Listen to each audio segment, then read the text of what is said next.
That's the first topic for today's What's More Likely. And what is more likely, Chris Sims? The 49ers offense returns to form playing indoors in New Orleans, or the hostile environment at the Superdome flusters Jimmy G? I'm going with door number one, that the 49ers offense returns to form. There really hasn't been a game where the offense hasn't been in form. I think last week, the Ravens were good, but I think the weather hurt them just as much. And I don't think Jimmy Garoppolo is a flustered type guy. I don't.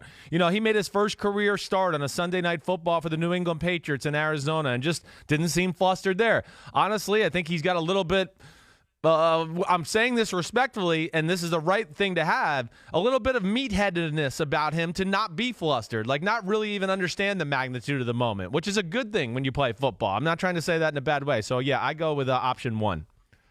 And, the other thing, too, and this point has come up from time to time, but it's very appropriate to mention it again as we get closer to the next Saints game. The Saints aren't exactly blowing people out, right? They're struggling with teams like the Panthers. They ended up letting the Falcons hang around way too long, a couple of weeks after losing to Atlanta at home. And it's hard to forget that memory of the New Orleans Saints losing 26-9 at home to a hapless, at least this year, Falcons team when we assess this one, because the 49ers understand the stakes. And look, the Saints don't have someone pushing them in their division. They've already won the division. They don't have to worry about being the 5 seed. The 49ers do. And for the 49ers, the gap is as significant as it could be. You're going to be the 5 seed, you're going to be the 1 seed. And the opportunity to put themselves in position to be the 1 seed and avoid being the 5 seed hinges in certain respects on their ability to win in New Orleans on Sunday. And just think about how crappy it was in Baltimore, and the rain was blowing sideways and the field conditions weren't great. To go into a laboratory setting in the Superdome, no matter how loud it is, it's really going to allow the pieces of the offense, and you've been saying all year the way Kyle Shanahan draws up the running game, draws up the passing game, puts plays in place that you or I could make the throws. They're going to have a lot of that on Sunday. And that's the thing that fascinates me about that game, because Kyle Shanahan and Sean Payton are two of the masters of drawing up plays where it pops. And it's regardless of the skills of the individuals involved on the field, it's the way that the X's and O's are lined up that gives you an O that has no X around it. That's right. That's a great way to put it. Yeah, they're just, again, they maximize the talent of their guys because they put them in positions to succeed a lot. And that's by them, for lack of a better phrase, screwing over the defense and the scheme and the defensive play call. And they're masters of that. And you're right. That's going to be one of the chess matches within the chess match there, watching those two go at it as far as play calling. All right, what's more likely tonight? The Cowboys' defense overwhelms Mitchell Trubisky, or the relatively cold weather slows down the Dallas offense? Yeah, I'm going to go with the Cowboys' defense overwhelms Mitchell Trubisky. I am, again, you said it earlier in the show, the cold weather's not going to be that bad. We're thinking 41 with a slight wind, all right? So that's not that bad. Also, even though Mitchell Trubisky has made some good throws lately and certainly had some brighter moments through, 3 touchdown passes last week against the Detroit Lions, made some good downfield throws. Again, I just think the offense overall isn't good enough around him. There's not enough of a running attack. I will say this, watch out for double moves and things like that on Byron Jones and Chidobe Awuzie, because they play a lot of man coverage or just 3 deep with a single safety in the back. So I think you could see that as well. All right, next topic. What's more likely? The Patriots confuse Patrick Mahomes again, or the Chiefs are ready for Bill Belichick's defense? Well, I'm going to go with number one again here. I mean, this is a tough one. What do you feel here? I just feel like, I feel that Bill Belichick and the way they have this defense orchestrated, they're going to come out with something that Kansas City's not quite prepared for, especially early on. I see that happening more than the Chiefs coming out and just torching Bill Belichick and the defense. But what did we see Sunday night when the Texans were able to put DeAndre Hopkins and Will Fuller and Kenny Stills out there? A lot of zone, and that zone got picked apart. You can't just say to Stephon Gilmore, go take away Tyreek Hill, because they do have the other weapons that can put stress on the defense. Now, earlier on the TV side only, Chris showed how the Patriots were able to slow down the Kansas City offense in the AFC Championship game, specifically to how to take away Tyreek Hill. I don't think you can take away everyone. And the thing is, they used that in that game So this time around, Andy Reid will know what's coming. That's part of the chess match. Definitely. Does he expect that? Does he expect something else? How does he attack what he sees? And that's why they're always looking at those tablets on the sideline, right? They're trying to figure out what the hell they're doing that may be different than what they expected. That's right. What's the attack for today? Oh gosh, it's been the first 20 plays. Let's see if we can find a theme for what they're doing to us in certain formations or when we have certain personnel sets. That is exactly right, Mike. That's what they are looking for. And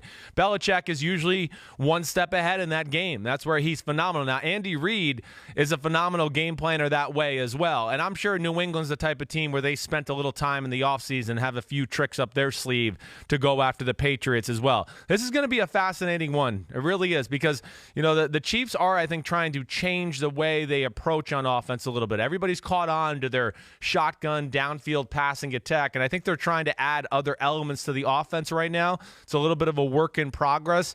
I think it'll be interesting. I wish the one thing the Texans did that the Chiefs aren't good at yet, the Texans can run the ball, and they're pretty patient that way. So that could hurt like Belichick too. Kansas City is trying to run the ball more, but I still don't think they're quite where they want to be, and that's one thing to watch for. Let's move on to the next one. What's more likely, or more specifically, who's more likely to rush for 100 or more yards this week, Lamar Jackson or Josh Allen? Well, I got to go Lamar Jackson, but this one I would not be shocked because it's a slow front seven for the Ravens, and you and I ooh and ah about Josh Allen every week. He ran for 300-yard games in a row last year, actually 200-yard games, and then ran for 99 in the third. So he is dangerous, but I'm going to go with Lamar Jackson. Mike, this is the one thing. Can people start talking about Josh Allen a little bit in the national media? I mean, if Baker Mayfield or Sam Darnold were 9-3, everybody be going, oh my gosh, this is the greatest thing ever. Look, all these teams return on their investment and these top 3 picks. It was amazing. Josh Allen, I mean, he was the star of the show on Thanksgiving, and nobody really talks about it. I just don't understand it. Are you in the national media? Yes, I'm trying. That's why I'm trying to. And okay, well, at least somebody is talking about Josh Allen. Yes, I'm just trying to get a little more credit there. But I know you and I think a lot of it. I'm giving you a hard time. Yeah. Here's the thing. Yeah. On the surface, this is an easy question because Lamar Jackson seems to have 100 or more rushing yards on a regular basis, but that Bills defense is going to. Yeah, they're a pain in the butt. As we begin to understand more about the way the Ravens deploy Lamar Jackson, and your friend Kyle Shanahan put it best last week, when he decides to run, he is not a mobile quarterback who is running. He is a running back. He doesn't look to throw. He doesn't look to get out of bounds. He doesn't look to slide. And I saw him get down a couple times last week wisely, and not all running backs just continue to plow into contact because you can't survive if you do it. But, these defenses, as the stakes get higher in these games, these defenses are going to come at him. And we saw what the Patriots did to Josh Allen when he tried to run the ball earlier this year. Right. And I think that's a great teaching point for the Bills defense. Lamar Jackson, when he is running, you treat him like any other running back and you hit him hard. And that's my concern, that the Bills are going to swarm him when he tries to run. So maybe Josh Allen is the guy who comes out of this one with more rushing yardage. And maybe he's more likely to get 100 rushing yards because maybe the Ravens defense starts adjusting to what he's doing in the passing game, and the opportunities will be there for him to run. That's exactly right. That's what I look at it. The Buffalo usually does have a play or two every game where it's a design run for Josh Allen. But, yeah, Josh Allen's stats on the running game will come through the scramble, like you said, and it is a little dangerous. The Ravens like to play man-to-man, so their backs will be turned, and they don't have tremendous team speed in the front seven. They're big, they're overpowering, they're not necessarily fast. So if he does break the pocket, he should be able to break and rip off some yards. But I'm still going with Lamar Jackson, and you are too, right?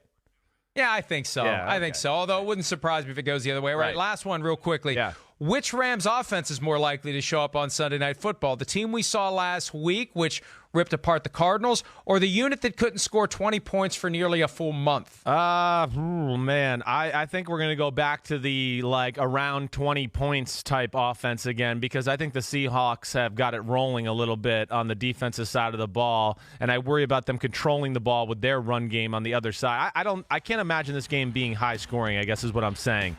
I think right now, just sitting here, I'd go Rams Seahawks 20-17 or 21-17, something like that. It was a barn burner when they got together in Seattle on that Thursday night. It was. I know. 9 weeks ago. Yeah, look, I don't want to be a prisoner of the moment. Just because they had a big game against the Cardinals are not great. Now, I know the Cardinals have given teams like the 49ers fits this year, but the Rams desperately needed to get right.